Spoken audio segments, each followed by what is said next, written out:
Hi, my name is Katie Weatherup, and I'm a shamanic practitioner. And one of the pieces of advice that I feel is most relevant for energetically sensitive people has to do with how you set up your home space.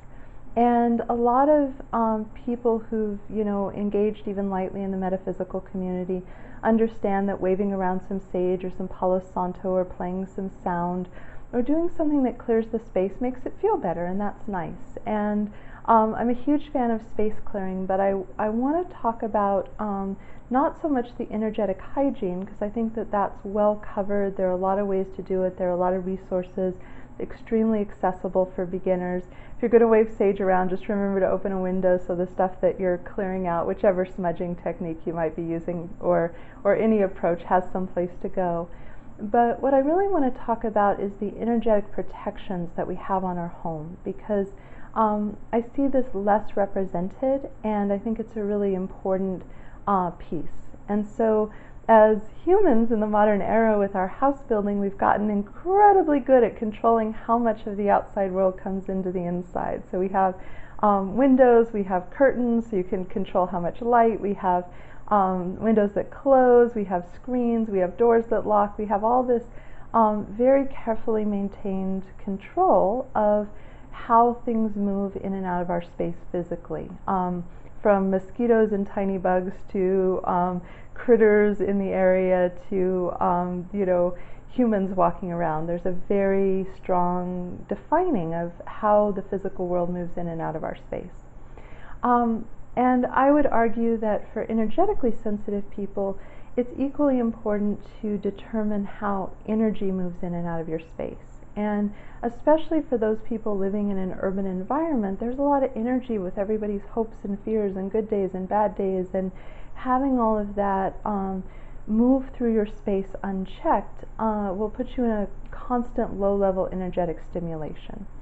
And one of the things that is vitally important to me as somebody who's energetically sensitive is my ability to come back and have my home be my sanctuary. I really need that destimulation and congruent energy. So I have this place that's filled with these beautiful crystals that I really love, that's very protected and very peaceful. And it allows me not to have to use my own energy shields and filters. When I'm at home, I can relax, and then from that relaxed place I can recharge, I can rest. If there's any damage or anything that gets into my auric field, it can heal up, and then I can go back out into the world. But I'm not having to protect myself from other people's energy 24/7. I get this nice rest. And a lot of what kind of wanders in and out of our house is really random things. And so I was working with someone recently, and he was having a lot of problem with entities, and we would clear them and then he'd have them, and I talked to him about doing warding, which he hadn't gotten around to, which I understand. I'm terrible at doing homework. Many of my clients are not much better, but the analogy the guys asked me to use with him was, they said, it's like chasing all the mosquitoes out of a house with the windows open and no screens in place. You can chase things out all day long, but other things will wander in. So the importance of this energetic boundary that filters out, that has things that aren't for your highest and best good not invited, and that keeps curiosity seekers away. So one of the aspects of the layers of my wards is just putting a privacy shield over it, so I don't have this really bright light, so that lost souls or curious entities aren't like, hey, what's happening over there? That's a shiny spot. Because I don't want to be like a zoo animal curiosity, because my energy feels a little more vibrant and brighter. I engage a lot on those levels, and I don't want things getting curious about me.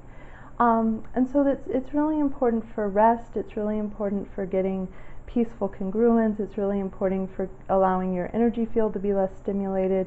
It's good for the fight or flight. If the energy field's less stimulated, it lets us have a much better dream time. I am not a particularly good sleeping person, but I always sleep in warded space, because the stimulation of dealing with other energies. As we fall asleep, we go through the theta wave, which is the theta waves in the brain are what we actually use for shamanic journey, those 3 to 5 beats per second. And the trick is with shamanic journeying, you get deep enough to have the visionary experience, but not so deep that you actually zonk out and fall asleep, because that's a lovely nap, but it's not a shamanic journey. But as we drop in, a lot of times things that we weren't perceiving in our normal waking life, we suddenly begin to perceive, and it can be very activating and disruptive. So approaching wards, unfortunately, isn't the ease of 101 work like smudging your house. Like, it's really easy to, be a beginner, talk to somebody about having their intention be to clear the space, lighting the sage. It's been used, over and over again by humans. I'm using sage. I tend to use Palo Santo. There are many, many things you can use, but they wave it around. They have that intent. They can feel into the difference before and after, and they get better at it over time. It's a really nice, straightforward process. However, warding is actually constructing an energetic object, and one that takes on a life of its own. So you want to have it be something that can be separate from you. So if you're a do-it-yourself kind of person, and I think it's really, really great to do for yourself, the best resource I can recommend is Ted Andrews' book, Psychic Protection. He's very, very good at breaking this down step by step. What I'm going to teach is going to be more appropriate for someone who either wants to partner with me to get their wards in place, and I'll say right now there needs to be involvement of you as well as me. I wish I could do it for you, like truly anything I can just do for you on your behalf and it'll work, I'm totally down with. So I'm very, very glad to have you outsource things, and it's hard to clear our own energy. So, I can help clear your house. I can help get your soul parts back, and you can just relax and let me do the work for you. But wards are different. There's a different relationship. So, if you don't want to go the Ted Andrews book where you learn from the 101, what I'm going to share is most suitable for people either who want to get my help and work with me on this, or people who are already practitioners in their own right, who feel pretty confident with shamanic journey or tuning in, or their ability to affect change based on their intention and their focus. Lots of different modalities. There are very, very many ways to approach warding, because it's been one of the most fundamental concerns of humans up until really, really recently, is how do we invite good energy into our home and have bad energy stay out. Like that really basic, you see all kinds of house blessings and rituals and objects and things through indigenous cultures throughout the world. Really, really important idea. How does bad luck not come to our house? So there are lots of different ways to do this, and just a couple of recommendations. I really recommend anchoring with physical wards. It's a really good idea to have objects. Of course, I love to use crystals, so I have crystals in all the corners of my property. I also have crystals outside because I have some outdoor space that defines that. So there are layers of wards. There's a lighter, gentler ward that's around the yard space that is mine, and it's more permeable because other people need to move in and out of that space. And then there's on the outside at the corners of my house, and then there's on the inside. And when I lived in an apartment that didn't have an outside, I just did the four corners on the inside. So there are lots of different ways to work with it. Another thing that's really good to know about doing wards is you want to close all the pathways. And so having something that protects the movement of things, the places to pay attention to are windows and doors, and also closing mirrors. There's a way to just, run your hand over a mirror with the clear intent to just say, I close this surface so it can't act as a portal. And just as an aside, if you have two mirrors reflecting each other, that's more vulnerable to bouncing energy in funny ways. At the point where I had full-length closet mirrors in my bedroom, I just put curtains over it so I could pull them at night, so I would reduce the movement of energy that they created. So it's important to have physical objects. It's important to specifically protect all the pathways where things move in and out, people, air, the different openings. It's really useful to tie your wards in with intention to different natural forces, because one of the things you definitely don't want your wards to pull from you. You want them to be powered by other things. So you still have your intention and you're still in relationship with these energetic constructs, but they're not powered by you. And this is really important because you want to be able to be at your absolute most exhausted, frightened, scared, miserable, I am not having a good day, and get in your wards and have them do the heavy lifting of you feeling really safe and protected. So the physical objects are good for anchoring the intention and giving a physical representation of where the edges are, but I always tie my wards into natural forces, at least 3 of them. So that could be the wind, it could be the rain, it could be the sunlight, it could be geothermal energy, some kind of natural principle, where as the wind blows, or as the sun shines down, or as the moonlight waxes and wanes, or as the heat of the earth comes up, this construct is fed by these things and is sustained by them. So I'm not the power source for these protections. It's important to have filters rather than like a really strong brick wall. So you're not wanting, I've traveled to the UK and Ireland and run around castles, and I really enjoy castles that are open to the sky. Castles in less ruin I don't enjoy as much because the energy is just not fun. Like, they're amazing and they're epic, and the medieval recreationist romantic in me is just charmed by them, but the energetic practitioner in me is like, whoa, this is not a happy scene. They were overcrowded and desperately uncomfortable and cold and really quite unpleasant places. And so you're not wanting to create this barrier with the world. You're wanting to create a filter. Like a screen is a really great example. It allows air and light and keeps the bugs out, and that's really nice because then you can have the things inside that you want and not the things you don't. So working with that intention that isn't like, this is a barrier none shall cross. It's more of like, yeah, let the life force of the world move through, let new energy and new possibilities come through, help to keep this space really in motion. Feng Shui has a lot of really deep wisdom on this subject. They have a very nuanced way of how to keep energy moving and aligned, so that's another direction you can go on, really aligning the space of your house. It's a very, very good technique, and they have a lot of built-in things about these kind of protections. But having this strong, clear, energetic barrier that's uninterrupted is really helpful.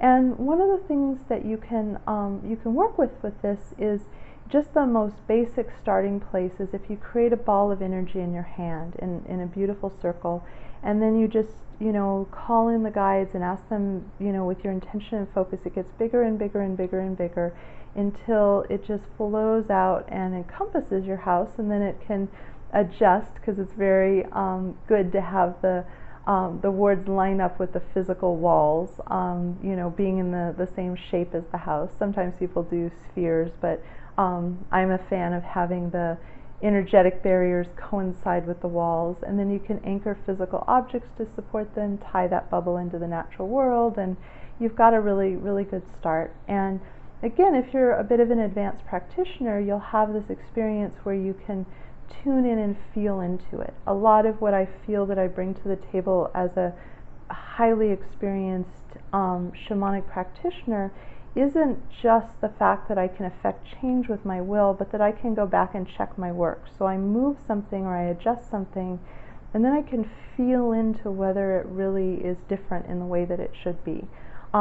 It's kind of the difference between, active imagination and focusing on a picture is a really great tool in this, but you also want to be able to develop your perception so that you can, tune in and say, how are my wards doing? Are they solid? How's my space doing? Is it clear? And then once you have this bubble of protection in place, these protections, you can then you can go to town on space clearing. You'll be really effective because, again, if you chase everything out, but the space isn't contained, more things will just come in. And so you have the ability, once you have really good wards, to have a considerable contrast between the energy outside and inside. And I know this from my healing space, the place where I do work in person. I actually do most of my work over the phone these days, but when I do work in person, the healing space has been a protected, dedicated healing space for something like 15 years now. And so the feeling of being in the parking lot and the feeling of stepping into the hall is different, and the feeling of stepping into the actual room is different again. So there's this experience where you can really feel the difference if you're sensitive to such things. And likewise, some of you know I have a condo that I own that I don't live in, and I rent the place that I live, which is kind of a funny configuration, but I was more tolerant of chaos when I was younger, and I subsequently realized it would be a lot kinder to live someplace a lot more psychically quiet. And so I have this house that I adore that's up in the hills to the east of San Diego, and I have this condo that's right smack in the middle of San Diego, and I just rent it out because there are other people that, it's aligned. But the complex was really chaotic. There were a lot of units close together, and I did a really, really, really good job with wards of having these energetic barriers that were incredibly effective at keeping the chaos outside. It was just a lot more work. I like the relaxation of not needing to tend my wards so vigorously and intensely, because there's just a lot more open space. There's a lot more nature just doing its thing happily and in balance near where I live now, and it was a lot more work. So if you live in a really chaotic environment, that can be really impactful. Another thing that's really useful to do as part of getting your home really in order is you want to come into right relationship with the guardian of the land and the land that you live on. And so one of the things in modern times, we don't make offerings to the guides and ask permission to build our houses. And that's just the truth of the modern era. That's what we do. And so there can be some rectifying that, because you don't want to be, if you're energetically sensitive, you don't want to be bound by the fate of, having a grumpy or indifferent land guardian. Like, if we don't pay attention to the land guardians, they don't think we're interesting either. And so doing something where you make offerings to the land guardian, it can be, traditional offerings like cornmeal or birdseed is a good one. Southern California is pretty dry a lot of the time, pouring out a little bit of water. It could be a stone that you lay on the earth. It could just be a burst of gratitude from your heart. There's something nice about the physical symbol of offering something to the land. Tobacco is another traditional offering. Perhaps you just lay a flower down. There's, in Hawaii, Mara and I did this beautiful ritual where we bought flowers at the farmer's market and found this sacred place on the beach and made an offering, and it was just a really exquisite experience. And so if you have a neutral land guardian, if you make offerings, and it can just be a little 5-minute process, over time you can come into better relationship with the guardian, and then you get the natural world actually conspiring on your behalf. If you don't want to think in terms of a guardian, you could come into right relationship with the trees that are nearby or the earth below you. You want to have the really cool thing that shamanism offers is this ability to be in right relationship with the world, where everything actually conspires on your behalf. It's working for your good, and there's so much beauty and magic in that. And that's a really delicious thing to have for your home. And it really doesn't take a lot of time. This is one of the things that I can jumpstart for you. So if we do one-on-one work in a journey, I can go talk to the guardian of the land and help the guardian understand that if it's grumpy about anything, it's really not your fault. It was probably before your time. And invite blessings and right relationship. I can do some support for that. But the ongoing relationship, just like any other relationship, is one that needs tending. Fortunately, not as much necessarily as humans, but if you put that attention on it, it's really helpful. So thank you so much for listening. Again, my name is Katie Weatherup, and you can learn more about me and my work at my website, which is handsoverheart.com.